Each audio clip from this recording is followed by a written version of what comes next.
lors de la première édition à la voix, il a su immédiatement conquérir le public québécois avec son blues. On rencontre Brian Tyler, l'homme aux mille métiers, quelques heures avant son spectacle au Régates de Valleyfield. Brian Tyler dort dans notre tente pour toute la durée du festival. On va aller le réveiller parce que c'est l'heure de l'entrevue. Brian, je sais pas, on va rentrer parce que je pense qu'il m'entend pas, je pense qu'il dort dur. Brian? Brian? Ah! Bon! On va te laisser te préparer, on fait l'entrevue. Oui, OK, je suis prête. Bonjour Brian, on te reçoit en camping aujourd'hui. T'aimes ça le camping? T'as pu dormir un peu? Oui, il y a quelqu'un qui m'a réveillé, là. Oui, j'ai pu dormir un peu, puis là, je suis en forme, là. Brian, tu fais plusieurs métiers dans ta vie. Je les nomme parce qu'il y en a vraiment beaucoup. T'es enseignant dans l'armée, machiniste, camionneur, livreur, transformateur de volailles, gérant d'un club de billard, inventeur amateur, frigoriste, instructeur de survie en forêt et présentement t'es propriétaire d'une entreprise qui se spécialise dans la réparation, réfrigération et climatisation. Moi, je suis brûlé juste à lire tout ça. Comment tu réussis à faire tout ça? C'est sûr que c'est un parcours. J'ai fait tous ces métiers-là et même plusieurs autres. Moi, je suis un gars qui a besoin d'avoir beaucoup de choses devant moi. Je carbure à l'ouvrage. Aujourd'hui, j'ai BT Service, évidemment. J'ai Brian and the Blue Storm et j'ai aussi une pourvoirie de pêche à la glace à Cushing. C'est la pêche Cushing que j'ai acheté l'année passée. Et puis, c'est ma place pour aller m'étendre, pour me ressourcer et aussi pour écrire des chansons. C'est à 36 ans que tu as découvert dans un karaoké que tu aimais chanter devant un public. Est-ce que c'est arrivé trop tard ou c'est parfait dans ta vie comme ça? Je crois que c'est parfait dans ma vie comme ça. J'ai découvert un talent à 36 ans. Et puis, rendu à 36 ans, je pense que j'avais la maturité de bien faire ce que j'avais besoin de faire avec ce talent-là. Par contre, rendu à 51 ans, juste pas bien longtemps avant de participer à l'émission La Voix, j'étais vraiment sur le bord d'arrêter de chanter. Et puis, c'est vraiment la voix et l'aventure qui a suivi la voix qui m'a donné le goût. Et puis, même si j'ai commencé seulement à 36 ans, aujourd'hui, je me sens comme un petit gars de 15 ans qui commence à chanter. Fait que c'est vraiment spécial. Et tu parles justement de la voix. Ça fait un peu plus d'un an que c'est terminé. Quel bilan tu tires de cette expérience-là? Wow!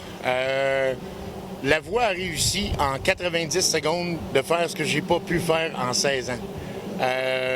J'ai chanté quand même assez longtemps, j'ai roulé ma bosse, j'ai fait beaucoup de spectacles et différents concours pour essayer de me faire connaître. Et puis, ils ont vraiment réussi de montrer aux Québécois de quoi j'étais capable. Et puis là, je suis cette aventure-là avec une autre super belle aventure qui est la tournée de Brian and the Blue Storm, où on passe aux 4 coins du Québec pour faire des spectacles. Et durant l'aventure, Danny Bédard a manifesté le désir de travailler avec toi, de coécrire des chansons. Un an plus tard, on en est où dans ce projet-là? Ça n'a pas vraiment fonctionné comme on aurait voulu. Par contre, ça l'a incité quelque chose de fun en moi. Je ne savais pas que j'avais le talent pour écrire des chansons en français. Et puis, suite aux rencontres avec Danny et aussi les mentors et les coachs qui m'ont demandé si je chantais en français, j'ai commencé à composer des chansons en français. Et puis, on est avec d'en sortir même. Oui. Donc là, j'imagine que tu es vraiment en préparation d'un futur album. Oui, le prochain album, ça va être un best-of. C'est les meilleurs moments de Brian and the Blue Storm. On va faire une compilation des meilleures tunes du spectacle de Brian and the Blue Storm.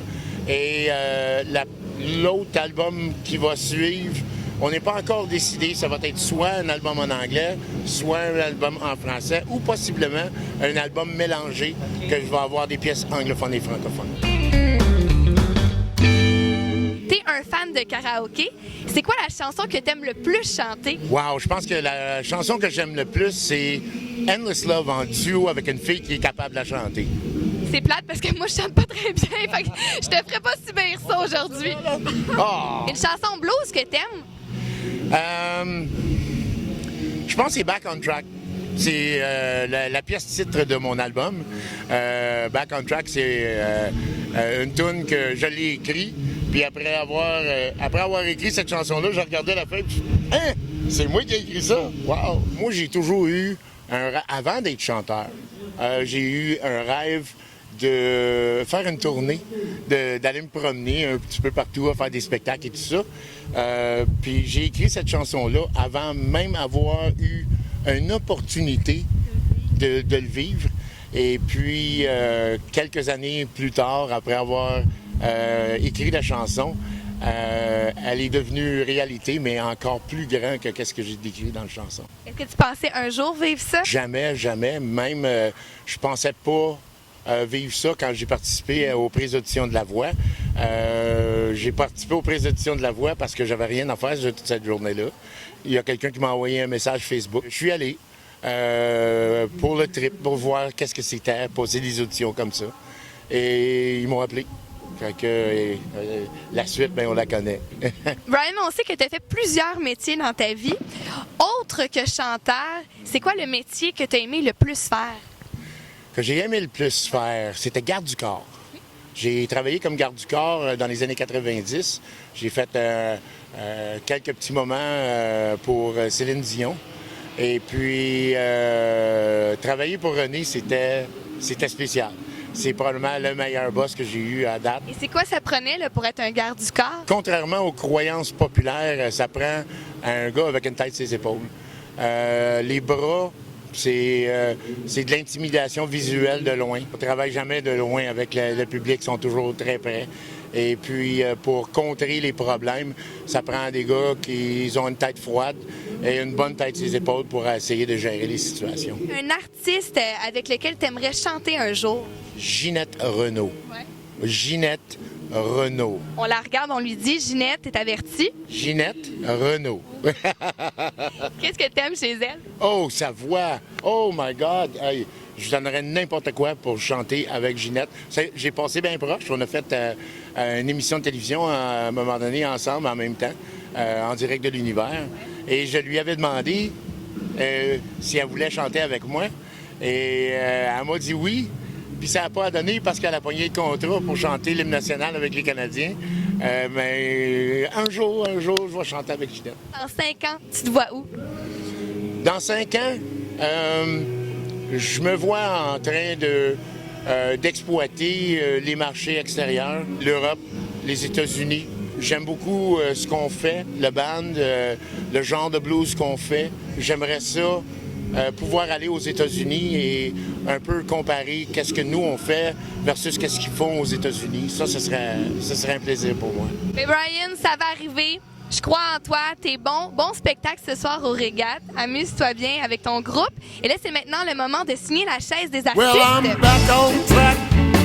I got my Le sympathique Brian Tyler est en spectacle tout l'été. Pour tout connaître ses dates de spectacle cet été et pour en savoir davantage, visitez le BrianTylerandthebluestorm.com. We're going on tour. I hope we never come.